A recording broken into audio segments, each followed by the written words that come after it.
YouTube, what's going on? Today's video, 7-round mock draft for the Cleveland Browns. I'm playing GM in this. Might surprise a lot of people with it. But before we get into it, if you didn't already know, we were doing a fan-voted mock draft, pick by pick. We started with the Cleveland Browns. There's always going to be a link in the description bringing you to it. Link in the comments as well. We did the Browns pick. Now we're on to the Giants pick. So click that same link. Go vote for the Giants pick. Got a lot of options. Giants pick could really be up in the air. I think they can surprise a lot of people. But we did the Browns pick. And last night, here's the pie chart from last night. This is not even a joke. We got a tie. 37.8% for Sam Darnold and Saquon Barkley. This is actually for real from last night. But we do have a winner now when I ended it just before I started making this video. And you guys picked Sam Darnold. I'm very surprised by that. I'm actually really surprised. I thought it was going to be Saquon Barkley, if not him. I thought maybe Josh Rosen was favored over Sam Darnold, so it actually shocked me that he beat out Saquon Barkley. But that's what you guys chose, so don't get mad at me. Now we're on to the Giants pick, like I said, so click that link, vote for the Giants. We'll keep going through this. But on to my Browns mock draft. If I'm the GM, I'm expecting calls. Looking at the Jets and the Broncos, if one of them or both of them don't land Kirk Cousins, I'm expecting calls. And I'm not going to do any trades in these 7-round mocks, but it's ideal that I'd actually trade that. I would actually trade back to maybe, I'm thinking the Jets pick. They got 2 second-rounders. Obviously, I'm swapping first-round picks. I'm taking their 2 second-rounders, and I'm loading up on future picks. That's what I do, because it's the guy I'm targeting, but I'm not doing any trades in this, and I'm going to surprise a lot of people with this. But with the first pick, I'm having the Browns select Tremaine Edmunds, linebacker or edge rusher from Virginia Tech. This is my #1 player in the draft right now. I think I mentioned him in the last mock draft. I reviewed his tape not too long ago. I really like Tremaine Edmunds. He's got freak size, freak abilities, and he's only 19 years old. That alone, he stands out. But being one of the best players in college football is just a bonus. This guy's got a ton of potential. He's got it in his genes. His father is a possible Hall of Fame tight end. I just really like Tremaine Edmunds. He's all over the place, can read plays. I actually had Saquon Barkley. This graphic right here, I had one made for Saquon Barkley, and I changed it. If you didn't already know, I'm not really high on the quarterbacks at first overall.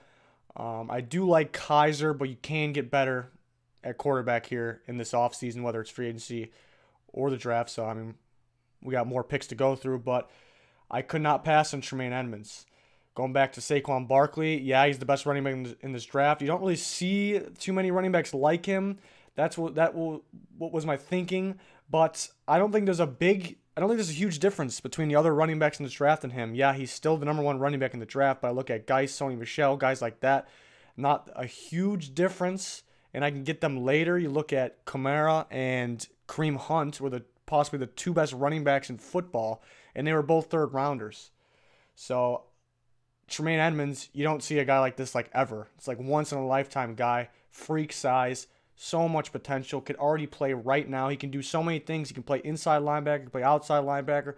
He can come off the edge. So for the Browns, I like him at outside linebacker. Him, Kirksey are the 2 outsides. I also can put him on the line. 4-3 DN would work wonderfully too. So either one, he's going to be an elite player in this league, I believe. So I went with Tremaine Edmunds. The second pick is also not going to be a quarterback. It's going to be MINKAH FITZPATRICK, DB from Alabama. Can play safety, can play corner. I like him at safety day one. I like him a lot. Pair him with Jabril Peppers. Build those DBs. Secondary is so important.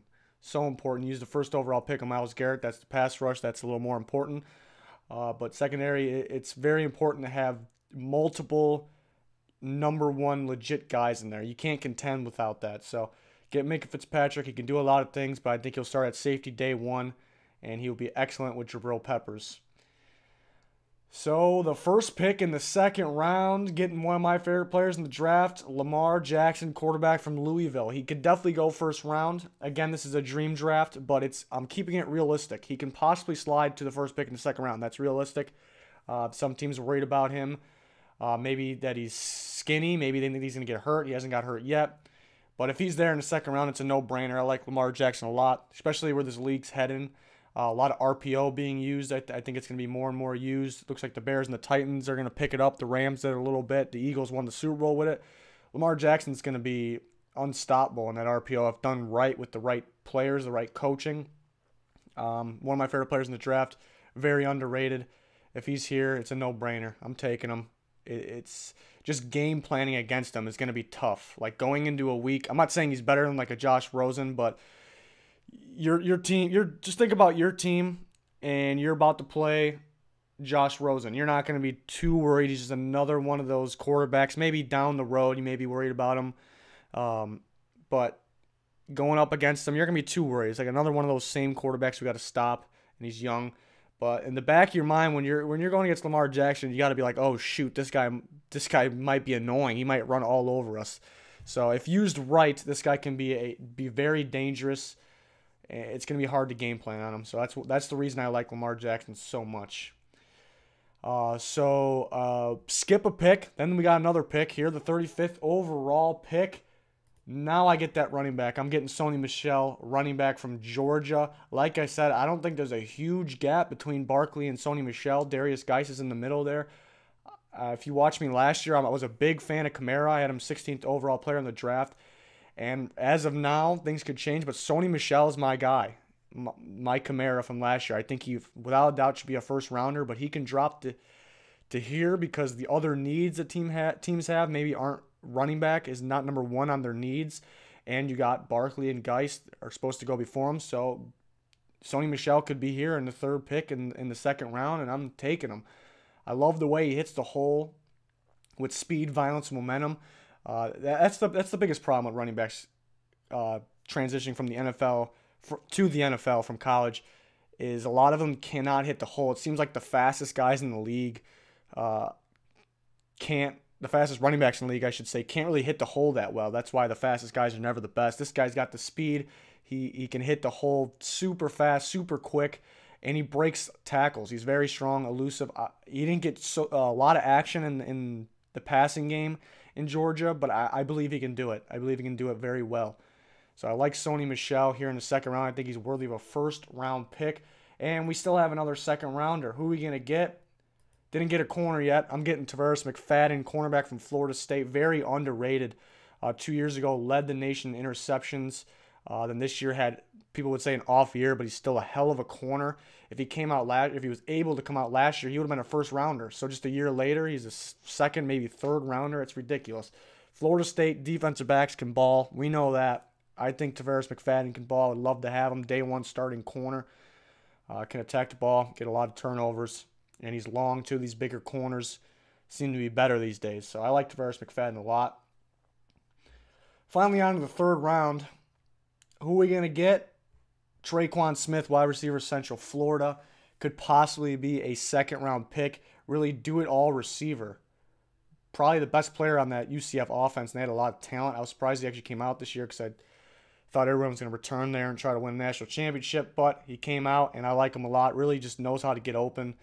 He knows how to make the big play, so I like Traquan Smith. Whoever your quarterback is, Lamar Jackson, Deshaun Kaiser in this scenario, I think he makes them better easily. So I like Traquan Smith a lot. On to the next pick, fourth-round pick, MARQUIS HAYNES, edge rusher from Ole Miss. I have a second-round grade on him, but it's realistic that he drops to the fourth round, third or fourth round. People don't know if he's a defensive end. They don't know if he's an outside linebacker. He had a hell of a Senior Bowl. I like this guy at 4.3 DN. I think him with Myles Garrett. I think this guy can start day one. Him with Myles Garrett would be ridiculous. This guy's a freak. He makes those big plays, forces fumbles. I don't know why this guy's not getting. If somebody took him in the late first round, I don't think it would be that bad. So it's realistic that he drops to here as of now. So if he's here, I'm taking it. Not even thinking about it. On to the next pick. Fourth round, JAMARCO Jones, offensive line from Ohio State, another tackle. Very important to have tackle depth. This guy can potentially start, but I like the Browns O-line. So he's not going to start day one, but he can potentially be a starter on certain teams. Possibly could be a third-round pick, but realistic for him to be in the fourth round. Very important to have depth. Seems like linemen get hurt all the time. If you're down a tackle and you don't have good depth, you're in big trouble. So very important here. Line, like I said, very good for the Browns. Not a huge need, but you got to go with them here. On to the next pick. 5th round, Anthony Averett, corner from Alabama, getting MINKAH FITZPATRICK, his teammate. Very good corner here. He could possibly go 4th round. Realistic, he can go 5th round. You need corner depth. Very important to have plenty of corners. It's ideal to have 2 legit #1 corners to contend these days. So with TARVARUS McFadden, Anthony Averett could possibly be your duo in the future. I know I like McFadden starting day 1 for the Browns, but some good depth for now here. Potential starter early in his career and paired with his teammate who he played very well with. So I like that a lot. On to the next pick. Another 5th rounder, EQUANIMEOUS St. Brown, wide receiver, Notre Dame. Very interesting prospect. A year ago looked like a 2nd rounder probably. Some would say 1st rounder. And who was his quarterback when he looked like that? It was Deshaun Kaiser. I know I drafted Lamar Jackson. Either way, he's going to be a good player. This is the prototype wide receivers. This is why he's very interesting. Some teams could look at him, be like, this guy can be something in the NFL. He's an NFL-type receiver, so maybe he goes as early as 2nd round. I've seen mocks with him down in the 7th round. So very long, has very good speed for being so tall. Problem was lack of production this year and had some bad drops. But you look at the tape 2 years ago, very good with a more of a pro-style quarterback in Kaiser. So this guy can help you out a lot. I'm sure Kaiser would be happy with this. Probably wouldn't be happy with the Lamar Jackson pick, but he'd be happy with this. So another good value pick there. 6th round pick, Damon Webb, safety from Ohio State. Kind of underrated compared to the other Ohio State DBs. Maybe not looked at enough, but very good safety. Needed for depth here. Back up Peppers and MINKAH FITZPATRICK. Maybe MINKAH FITZPATRICK ends up being a corner. Then here's another safety, so that's why I need to grab another one here. I mean, this guy could potentially be a starter early on in his career. Safety's a weird position. Sometimes ends up being like those later round guys end up being the better guys a few years down the road there. So I like Damon Webb. Some compare him to a poor man's Malik Hooker, Ohio State safety from last year, who was a top pick and a hell of a player for the Colts. So 6th round would be tremendous value here for the Browns. And what are we on? The last pick finally? I gave him Juwan Bentley, linebacker, Purdue, with the 7th round pick. I like Bentley a lot. Very productive season for Purdue. Very good football player. Very good football IQ. Really, he's going to drop to the 7th. I can't really figure out why. I think I know why. I think it's because his size. You look at that picture right there. He looks like a D tackle. So maybe he's getting better shape. But he's a hell of a football player. It sounds like he'll go 6th or 7th round. I would definitely take him for... I mean, right away, he'd be your backup middle line. It's a 7th round pick. Can't expect starters, but he'd be your backup middle linebacker. Hard to find middle linebackers that can play on his level. So I'm taking Bentley, maybe a future starter. So there's your 7th round Cleveland Browns mock drafts. A lot of work, 12 picks. Ridiculous amount of picks. Could possibly trade for more. If they're going to trade, like I said, mainly... I'd rather have like future 1st round if you're trading that 1st overall pick.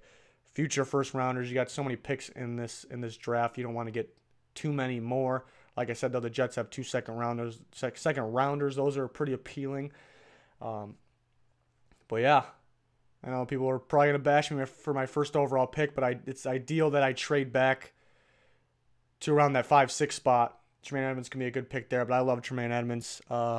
I love Saquon Barkley, too. Don't get me wrong. He's #1 running back in this draft. I just don't think there's a huge gap. I really like Darius Guice, SONY Michel.